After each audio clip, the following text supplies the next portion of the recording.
10 seconds from everyone. Introduce who you are. You can maybe go a little over 10 seconds.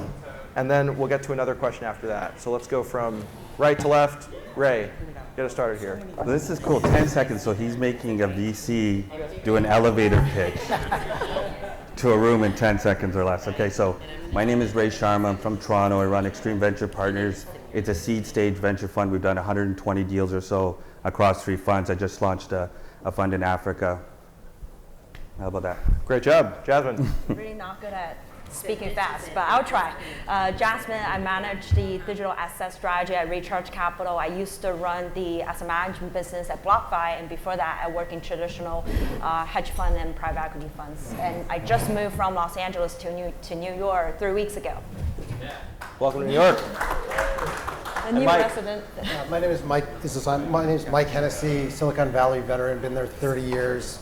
Enterprise sales background, Oracle, search engines, databases, all of that. I am an investor, LP, investment committee member, and advisor to Unbounded Capital. Cool. Well, thanks everyone for joining us today. And Ray, and this is for everyone, we're going to try to keep it to a minute or less, but just into what everyone really cares about. What is the single use case that leverages blockchain technology you are most excited about today? Okay. It's going to seem contradictory, but some of the most boring applications, like I should have mentioned in terms of my area of expertise is really in the application layer. So when I look at the most basic applications, like there's this government in Africa that's using it for just basic real estate records. It's a massively scaled application right out of the gate, super basic, super simple. They don't have an existing enterprise software system. It's not displacing anything. It's an easy, blockchain is just a feature checklist. And it just, you're gonna, if you're a government official, you're gonna put it on the checklist. But there's other boring applications as well as pharmaceuticals. There's a company that I'm involved in that's working with the Dream Hotel on taking NFTs and making them into memberships. So they're working with Dream in Las Vegas or Los Angeles or something, I'm not sure, but not this hotel. But that's like an application that actually is kind of boring, and I like boring right now at this stage of the game, so manufacturing applications, really basic stuff, stuff that's high volume, high transactional volume, high value of goods being shipped. So, sorry, that went over 60 seconds. Okay. Jasmine, what's the single use case you're most excited about? There are so many use cases. I will look for something that's less boring, I guess. So I met with a company yesterday. So they're trying to democratize the fine art industry by enabling sales of fractional ownership. I know many teams have tried the idea, but this team specifically, they not only figure out the business model, but also figure out a framework that can work under current regulatory environment by putting in place the right broker-dealer, transfer agent, ATS, and also doing the right regulatory filings. So the fine art industry is huge. So it has around 65 billion annual trackable sales. So I believe once the pathway is cleared to work under the current regulatory environment, we'll see lots of activities in the space. Cool. Mike. Micropayments. I mean, I think if you look at most of the world, 2 billion people make less than $2 a day, and they're unbanked or underbanked. And I think being able to have micropayments changes everything. It'll change advertising and commerce, and we'll see it later today. We've got like Haste Arcade has this thing called ILP you'll hear about, where you have leaderboard payments that go to top players. You'll see Nifty Jigs with their rebranding today, where they help facilitate the micropayments with game developers and users. Built by Gamers is using it to reward their fan base and the fans that use their technology in their platform. And of course, Handcash, which is the wallet that's enabling this background technology, so yeah. Micropayments. What makes you excited about the metaverse? Okay, so this is a little bit different type of thinking, but every economic bubble has unintended consequences. And we've just experienced a multi-trillion-dollar bubble, and yeah, there was a lot of negativity, I gotta say up front. If you were part of any of those token offerings, if you were in those Discord servers, you experienced the bullying, you hold forever. My daughter did 3 of them, and I got to see through her eyes how she was being judged based on how intense, how rabid her enthusiasm was for the offering. This is like classic pump and dump type of mechanics. This is wrong, this is bad. So I'm not trying to, diminish that phenomena. But the implications of an economic bubble of that magnitude is that a whole bunch of speculative investments were able to be directed into areas that wouldn't have otherwise got funded. Not dissimilar to 99-2000 when the entire backbone of the internet, all these undersea cablings, WorldCom was being valued as a multiple of PP&E. I used to be a Wall Street and Bay Street analyst. We used to value the companies based on how much they were putting on infrastructure on the ground, causing a massive explosion of build, which when the bubble burst, we were sitting with an overbuilt infrastructure and we can now focus on the application layer, the evolution of the system. So there was this massive bubble and we have this unbelievable unintended consequences that will be studied for years. It's still not fully, we're right in the middle of it. Now if we take the other side of the metaverse, this is going to sound cliche, I apologize in advance for everyone in the room about this, but if you've seen that movie Ready Player One, and if you've seen that scene when he goes from his not so good life in the future where people are disenfranchised, a lot of poverty, huge discrepancies in wealth, and their life in the virtual world is just more pleasant. It's just more enjoyable. And that scene where he gets onboarded into the oasis, I don't know what's in Zuck's mind, but that's probably the aha moment that he's like, wow, I want to be the guy who creates the oasis, right? He's got these islands of communities that are massive, right? Just monsters. He's a logical person to try and become the oasis, plus the balance sheet and that profitability. But let's just think about what does the metaverse represent. And I just want to say, there's been some, things that have happened with this, with Zuck in the media and stuff like that, that has affected people. And I get your skepticism.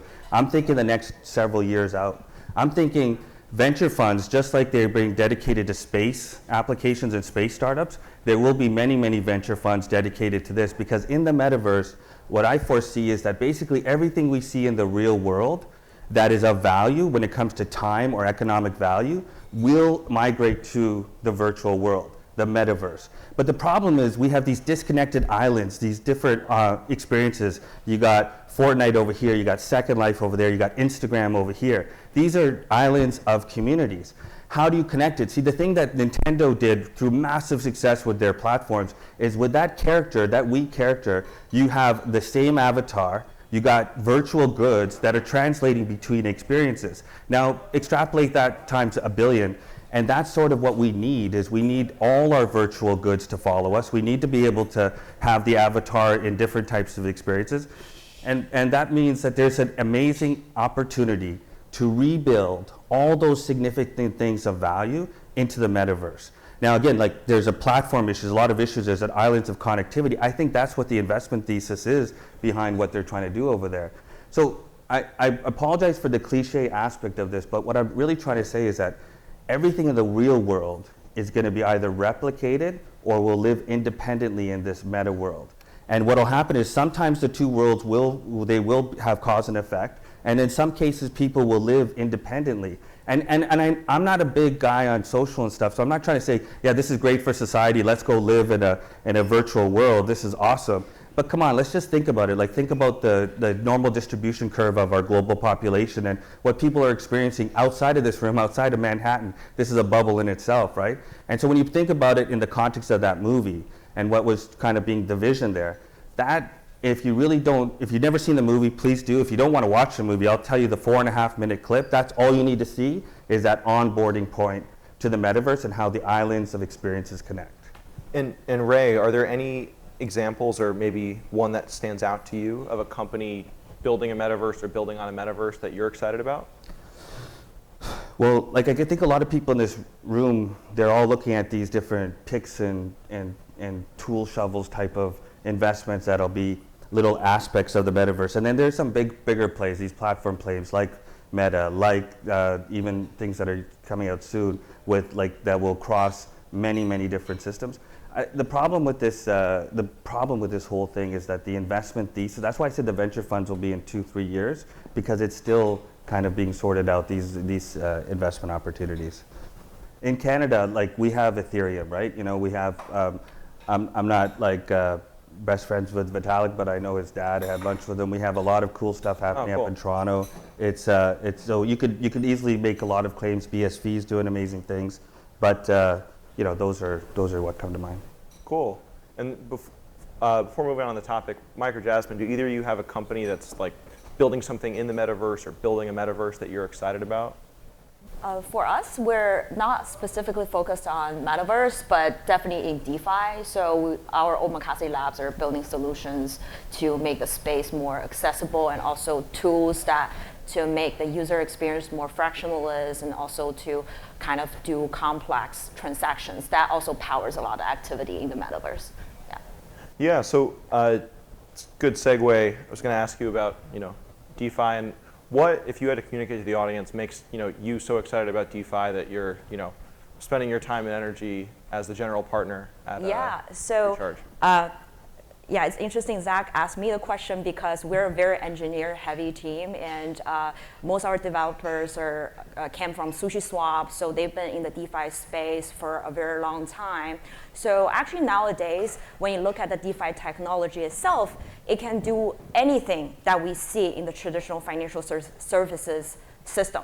Honestly, like everything, right? And then also, back in the months of May and June, during the market crash, with the falling of Celsius and 3AC, we actually see that these DeFi platforms are much more robust and resilient in such a market condition. Even when we talk about Terra Luna, in the crash, of course the economics didn't work because of these.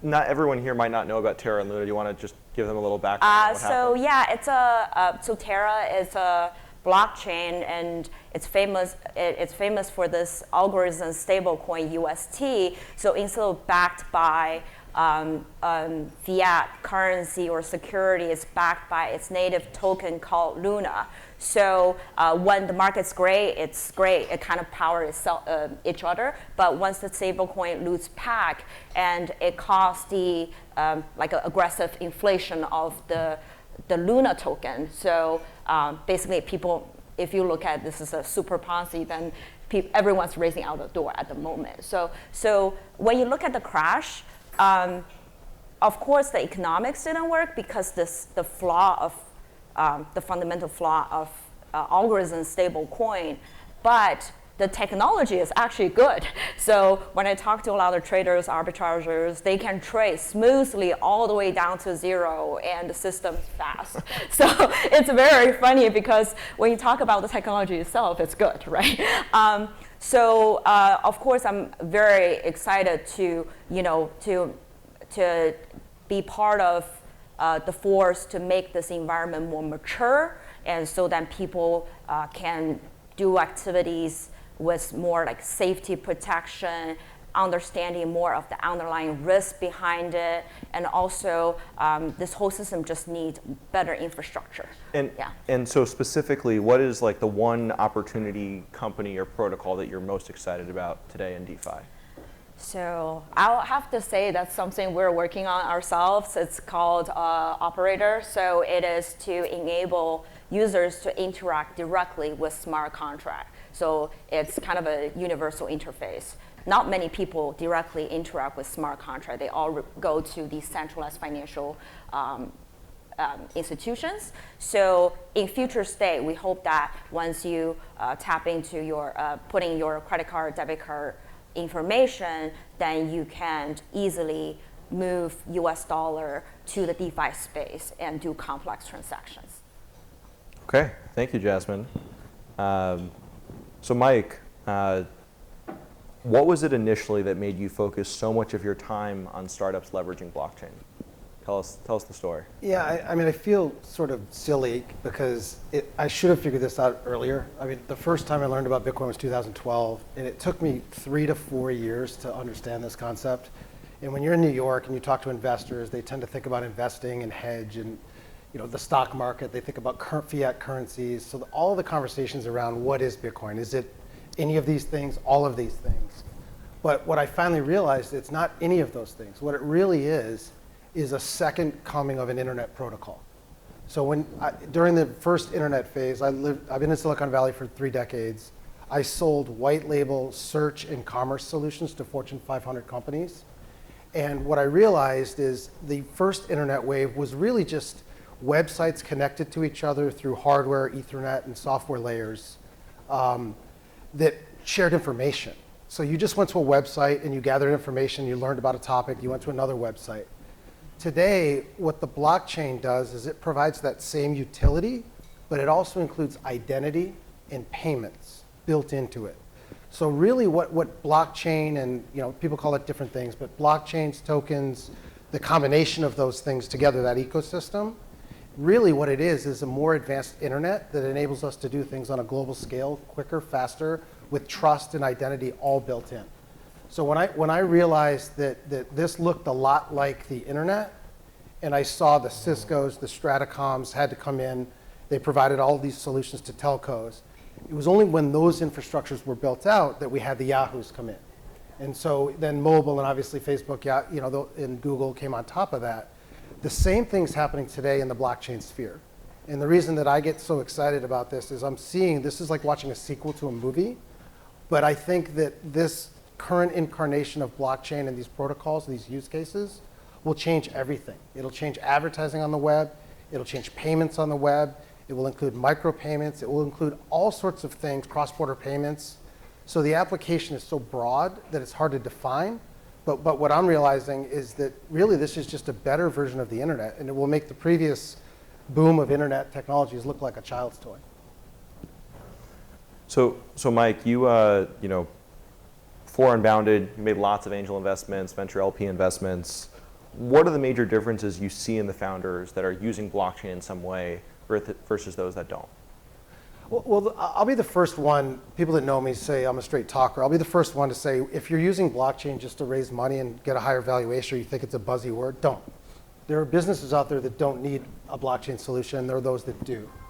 So I think, for me, it's also more global in approach. So there used to be the old joke in Silicon Valley is the venture capitalists would only invest in a company that they could ride their bicycle to because they didn't want to go travel. And just in Unbounded, for example, we've invested in founders from London, Spain, Moscow, Norway, the US. So I think this is a more global phenomenon, and I think the founders come from all over. So I think from an investor perspective, that adds some challenges, but it also, I think, makes you realize how global this platform really is and can become.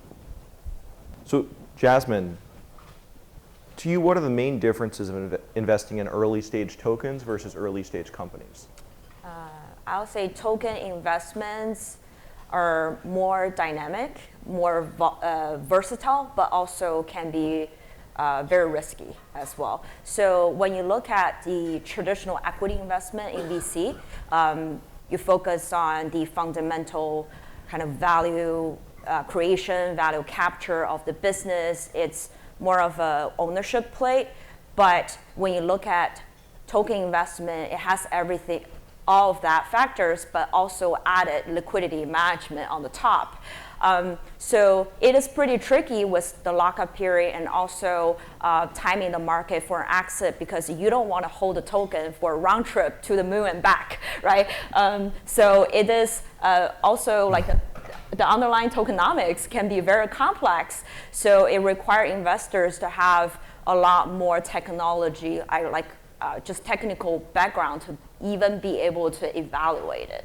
What's an example of where like the tokenomics have been complex, but you've liked the project or idea?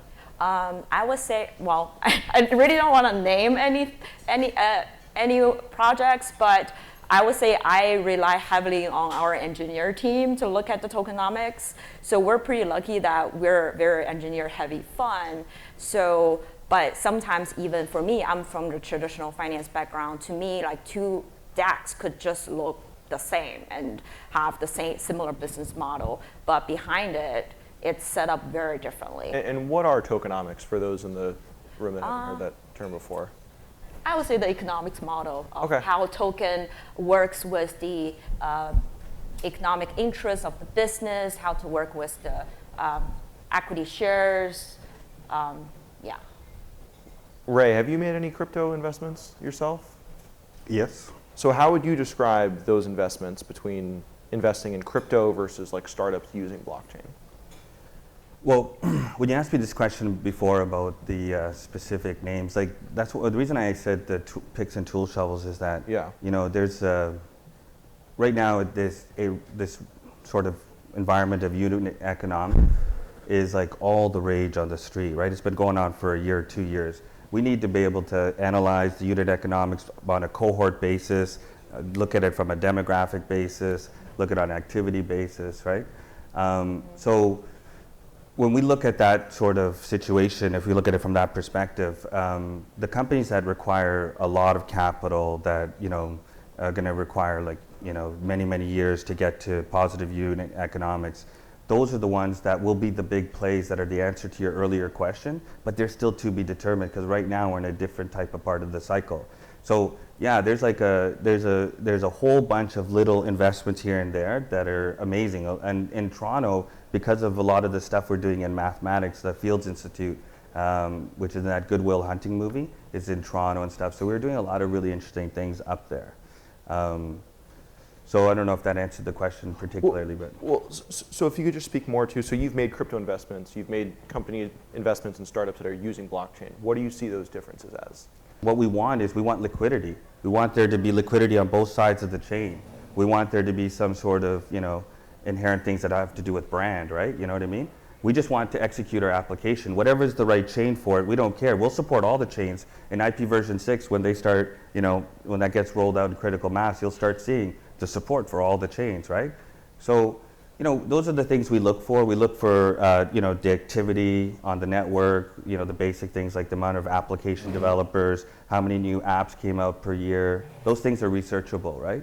And then from there, you can see where there's a few entrepreneurs that have the right unit economic model that can play the long game in a monstrous market, but it's really challenged right now, short term. So yeah, that's picks and shovels have always been a good bet in this type of environment. Yeah, Zach, I'll take a crack if you don't. Yeah, sure. So one of the things that I've noticed in Silicon Valley, it used to be that you would get an angel round, a few $100,000.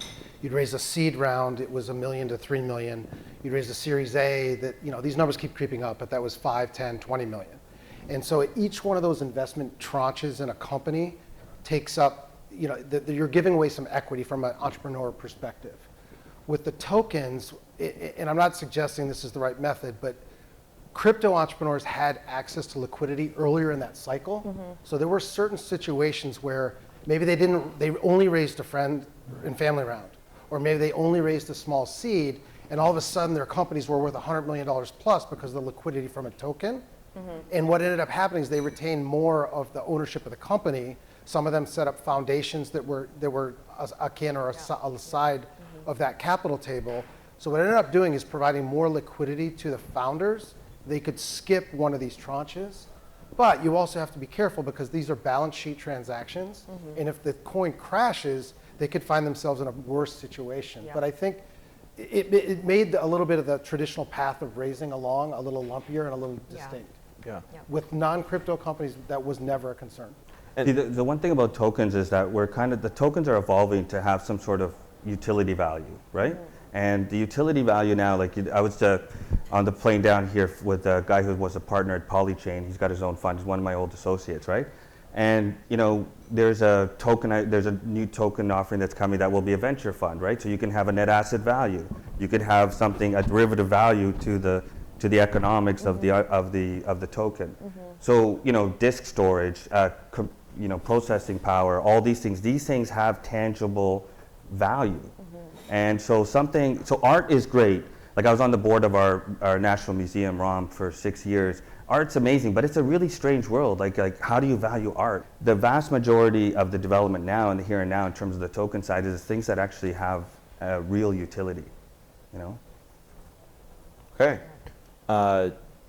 Mike, what are your thoughts on the benefits and challenges of a US-based VC fund that invests globally?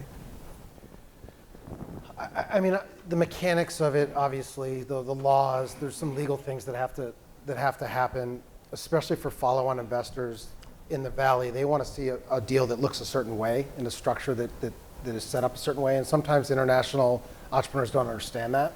So you have to educate them and teach them. Mm-hmm. But I think the biggest difference is cultural. I mean, I don't mean to offend anyone or their children, but I've never met a 22-year-old Stanford grad that didn't know everything. And it's amazing how much I learned from them in our first meeting. Whereas I think entrepreneurs from Latin America or Turkey or other places, they're eager to learn and they're sponges and they just want to learn about things. And so for me personally, I enjoy working with foreign founders because there's a lot more value that can be added in just protecting them from themselves in some circumstances, whether it's a contract or an agreement or signing a term sheet that's maybe taking a lot of the equity away from future hires. I love to be able to help founders navigate those difficulties, and I feel like foreign founders need a little bit more help in that realm. So we got 2 more rapid fires before the Q&A. Which geography are you kind of most excited about? Africa is a slam dunk. United Nations says half of all live births presently are from the continent of Africa. It's trending to 2/3. If you look at what's happened in Lagos alone, in the last 20 years, the population's grown from 500,000 to 24 million people, fastest growing super city on the earth. And it's reflective of a mega trend happening in Africa. COVID was terrible, but there was also unintended consequences, like the EdTech phenomena was so well funded. There's been thousands of companies funded in EdTech, especially in India. There's no continent that I believe that'll benefit more from that than the continent of Africa. A lot of my focus is in Lagos because Lagos has critical scale on its own. Lagos, if it was its own economy, would be the 4th largest economy in Africa. So Lagos is big enough. It's like just focusing on Manhattan. And the last thing, most important thing, is there's research that says half of all mobile wallet transactions on Earth are happening in Africa. They figured out the micro payment thing ages ago. You go down to Makoko, the city slum, they've been doing micro transactions for many, many years.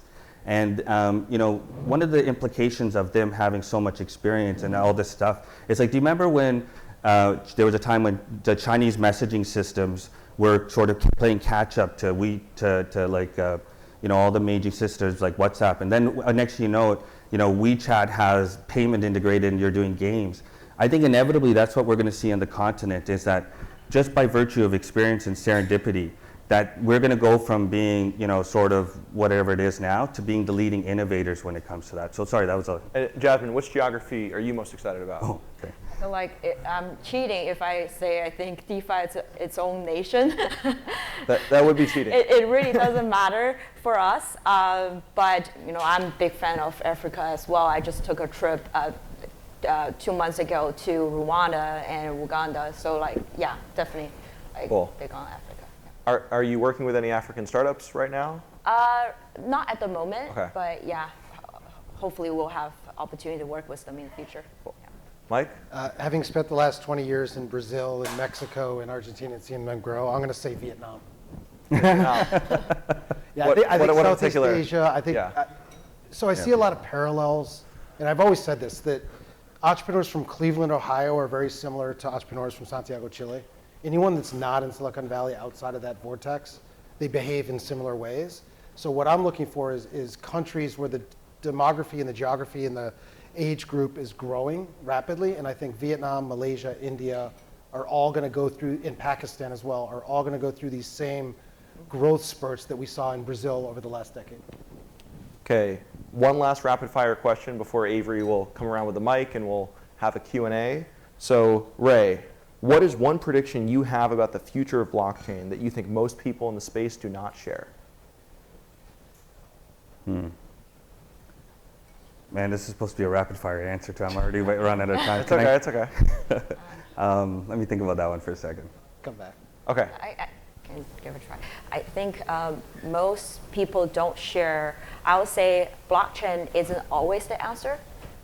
So I think that people don't say that, especially blockchain events. But I'm excited to see that, as the space gets more mature, people will have a balanced view on investing in the space and what business cases actually make sense to use blockchain, or others, sometimes just implementing database would be more efficient. I felt like right now. So in terms of like a prediction, what would you say is a prediction you have for blockchain that other people might not have? So I would say I would see investment kind of shifting from investors will be having a balanced view on making investments and kind of not like I would say not last year was a year that everyone jumped on the same thing. I don't see that coming back anytime soon. Yeah. Okay. I'll go on a limb. I think every single person on this planet will use blockchain in some capacity in the next 10 years. Okay. Businesses as well. Yeah. Ray? I was thinking, I think a lot of the things I've already said are kind of a bit out there, you know, like. Which is the most out there? Yeah. I don't know, man. I think like probably, no, I'm not sure. I'm not sure. I think everything I say is out there. Okay. So you heard it from Ray himself. So we got time for some questions. Who would like to ask any of the panelists a question?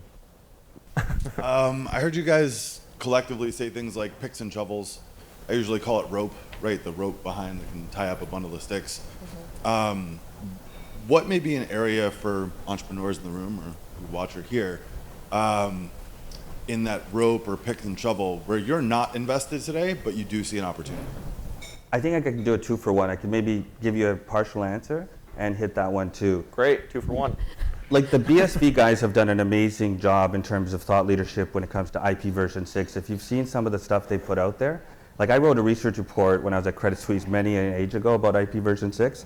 So I happened to, have dinner with a gentleman who was also on the protocol committee, and if you look at what's happening, what IP version 6 can do, it's phenomenal. It might, like, because you know how you mentioned earlier about internet, like almost like a Bitcoin being an internet protocol for, like, that's what we sort of need. We need something, IP has been stable for decades. We need something that's really stable and that we can use on the base layer. Like internet protocol, the specification has not changed in forever.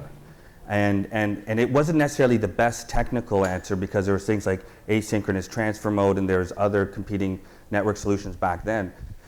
So I think there's going to be some amazing opportunities if the world heads towards an IP version 6 or maybe an IP version 7 where you not only can support all the chains and support all of the currencies, but you can simultaneously, if you can support all of the virtual assets and do all those things, like, I have a virtual business, I have a virtual real estate, then there's going to be a lot of startup opportunities around that and helping enable that. And that's not here right now. There's some countries that have shifted entirely to IP version 6, and there's a lot of countries which are still at IP version 4. I have no idea what happened to IP version 5, by the way. So. Okay. Well, thank you for the question, Zach. Rick? Thank you. Apropos of what you just said, you guys are VCs. Any of you not deathly afraid of hardware and semiconductors and deep tech? I guess you're all deathly afraid of it. Okay. No. It's. Go ahead. I'll let these guys talk. No. I am deathly afraid of it. Anything that requires manufacturing outside of this nation, I think is. You're a manufacturer, right? You invest in manufacturing? Yeah. So. Yeah. So. Yeah, go ahead. Why aren't you deathly afraid of hardware? I guess is the. Well, because there's been changes in the hardware model that allows companies to innovate in hardware. So first of all, we're not a non-traditional VC. We fund services companies, we funded game studios, and we're not afraid of the hardware companies. But you have to be able to play that long game with capital and funding. All the traditional things that people argue, but it doesn't necessarily have to be that way. NVIDIA is a multi-$100 billion corporation that uses TSMC. Right? They virtualize so it's sort of totally doable. It just depends on business model. So I'll give you an example. There's a company out of Montreal that does this meditation headset. They've hooked up with this global manufacturer of headphones. And so they've worked out a deal where it's basically on consignment almost. It's a very friendly working capital deal. They're basically a software company that's virtualized the hardware. So it's possible. I don't think we should write off. Semiconductor companies, for the longest time, you needed like $50 to $100 million to bring it to market. And so that scared a lot of VCs. We had semi-VCs. Then telecom equipment, you'd need $200 million to come to market for that kind of stuff. Think about what Elon's done. See, the reason why Elon's phenomenal is he's got this capital moat. Who can go up onto a stage and pre-sell $1 billion worth of goods, like him and Steve Jobs? But what he's done on the capital side is ridiculous. So that's the thing, is when it comes to those companies, what I look for is entrepreneurs that are not only good entrepreneurs, but can play the game of the capital game, if they need more capital. And I'll say there's a great firm out of Los Angeles. I think they're called One World, They did the one wheel, that skateboard. And they also provide debt financing. So they're hardware focused, so in the multiple stages of the process. So I'd definitely contact them. Yeah. And, oh, sorry. Yeah, also, I want to mention that at Recharge, we also have a semiconductor fund where we reinvest heavily on the hardware as well. Cool. So hopefully see some synergy. Well, Prices actually come down from 50 to 10 million, and there is the $250 billion CHIPS Act, just giving some tailwinds there. Thank you, Rick. And we're actually going to be announcing a hardware investment in the coming weeks as well from Unbounded. So generally software, but sometimes hardware. Any other questions we have? Kurt. Uh-oh. Oh, boy. He doesn't need a microphone, but give it to him anyways. So this is sort of a general question about VC and tech specifically, but people always tell me, well, the people that don't know me tell me, Kurt, investment's going to move toward liquidity. But in something like BSV specifically, where we can have, just last week, 35 million transactions in a day, and I look at that and say that's a world record, and people are like, yeah, but how much U.S. dollars were transacted? What was the liquidity that moved? What was the capital that moved? And genuinely, I talk to VCs and they're like, well, it was only, what was that, 60 grand? Like, what the hell? Like, why do I care about that? So I'm curious, how do you take a technology where the fundamental thing is micropayments and it needs to be billions of transactions a day before we start to throw real big capital numbers? How do we bridge that gap between, hey, how do you create more capital and liquidity and all of this stuff? Like, how does a VC treat that? What would be a better way to pitch that as an idea and say, hey, it's a lot from a tech standpoint, but it's not a lot of dollars right now. How do we get there? Well, the transactional volume is a stepping stone towards the value volume, because if you looked at CryptoKitty, I think you mentioned it in your talk, Canadian company too, by the way, just keep plugging Canada. But in the beginning, that was a tremendous amount of the volume, but it provided like sort of, the beginnings, if you will. So same thing with your network, right? And then eventually over time, as there's success stories, we're all human beings, we gravitate towards stories and narratives, right? Just like you did on your speech there. So once we hear these big success stories that come out of your ecosystem, it has an effect. And VCs, we tend to be, sometimes we try, some of us try to be ahead of the curve, some of us try to do the less risky thing and follow where there's existing economy. And with what's happening in BSV, we have, right now, that's phenomenal. That statistic's a phenomenal statistic. And let's see where it goes from here. I'd love to see more application developers in that ecosystem. I did check it out when I was doing that speaking gig in Dubai about how many devs were out there, and that's the number. If I looked at a KPI, I would look at that KPI. These are soft KPIs. Another soft KPI is time, right? How much time are people spending on a network as a proxy for value? But in this case, it's that. I would answer that a little bit differently. I think it's fear-based, both for investors and customers. So I'm a sales guy. I'm used to being close to the customer. When you start to take away business from existing customers, people pay attention. And then the VCs are afraid that they're going to miss out on something. So to me, it's not the general numbers that matter. It's more, you're taking away business from Venmo. Like if Handcash gets 2% of Venmo's customers or 0.5%, they start to pay attention. If your application takes away from the existing miners or it takes away from a native business, people will pay attention. And the numbers are irrelevant in my view. So Avery, got one more question over here. And Kurt, I would just make a quick response is you just, people need to make money. So whether it's taking away customers from Venmo, number of transactions, like if you think theoretically that's essential for the next wave of business, which of course we and many people in the room do, that's great for us, and if we're right, we'll make a ton of money from being early. But what's going to move the needle is when one of the companies using that blows up, and we're trying to find those companies here. So what's happened to your pipeline and the valuations subsequent to Andreessen raising $6 billion, Paradigm jumping in, et cetera? Let's do a rapid fire and close out the panel.